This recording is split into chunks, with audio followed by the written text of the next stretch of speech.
next guest tonight is a representative from Hawaii who is running for President of the United States. Please welcome Congresswoman Tulsi Gabbard.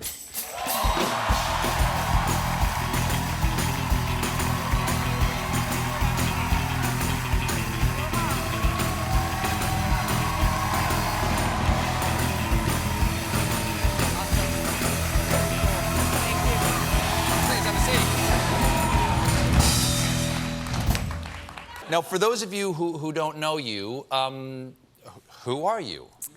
My name is Tulsi Gabbard.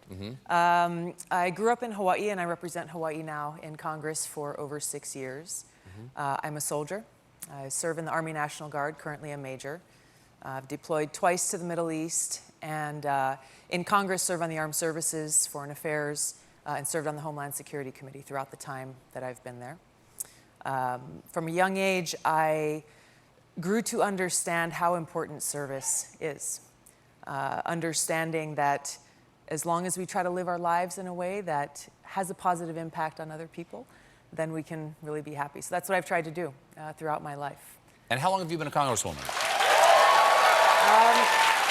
I was first elected in 2012 to the United States Congress. I ran for State House of Representatives in Hawaii when I was 21 years old. Just a few years ago. And you were elected. And I was elected. You were the youngest state representative in Hawaii. Yeah. What was your motivation to do this? Why do you want to be president of the United States? Because as a soldier, I know the cost of war. And the most important job that the president has is to be commander-in-chief. Do you think the Iraq War was worth it? No.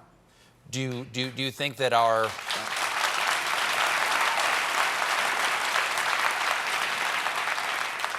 Do you think that our involvement in Syria has been worth it? No.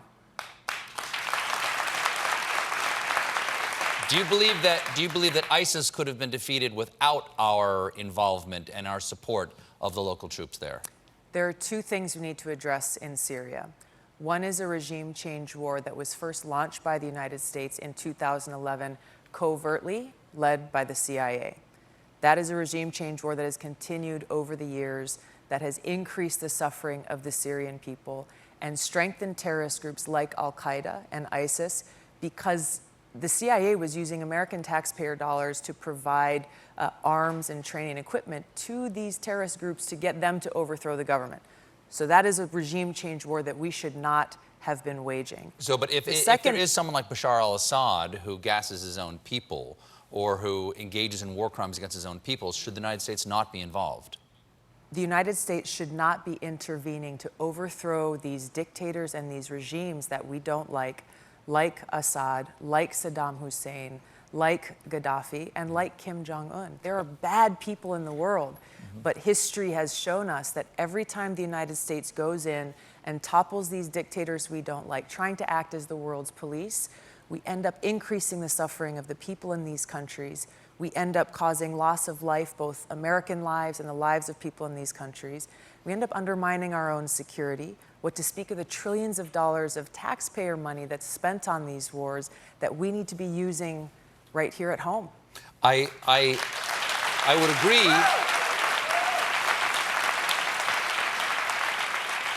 I would agree, even from my limited knowledge of this, that American interventionism has unintended blowback, often, both of the United States and for the people who were trying to help. But you got some heat for meeting with Bashar al-Assad. Do you not consider him a war criminal? Why did you meet with that man? In the pursuit of peace and security. If we are not willing to meet with adversaries, potential adversaries, in the pursuit of peace and security, the only alternative is more war. That's why I took that meeting with Assad, in pursuit of peace and security. Do you believe that he is a war criminal? Do you believe he gassed his own people or committed atrocities against his own people? Yes, reports have shown that that's a fact. So you believe the intelligence agencies? Those chemical... Because I'd heard that you did not No, that's not true. those reports. That's not true. Okay. But that's not even really the point here. We know that these reports have shown that chemical weapons attacks have been used by both the Syrian government as well as by the terrorist groups who are fighting in Syria. The real question here that is important for us, the American people, and our government, is how destructive these regime change wars are on the people in the countries where we are supposedly trying to help them, as well as how destructive they are to us the American people here at home, both from a security perspective and the fact that we don't have enough money to pay for health care for everyone, that we don't have enough money to pay for education, to rebuild our infrastructure, the urgent needs that our people have right here at home. I don't know whether America should be the policeman of the world. But it is my opinion that we should not be. If we are not, though, nature abhors a vacuum. And if we are not involved in international conflicts or trying to quell international conflicts, certainly the Russians and the Chinese will fill that vacuum. And we will step away from the world stage in a significant way that might destabilize in the world, because the United States, however flawed, is a force for good in the world, in my opinion. Would you agree with that? I do agree with that. My point is that in order to be a force for good, we must actually do good. The consequences of these regime change war policies has been horrible. It has been completely the opposite of that intention, of that good that the United States should be standing for. So I don't advocate for isolationism. That's not at all what I'm talking about. I'm talking about making sure that we have relationships with other countries that's based on cooperation, not conflict, and that we're thinking through and exercising foresight on the decisions that we're making and understanding what those consequences are.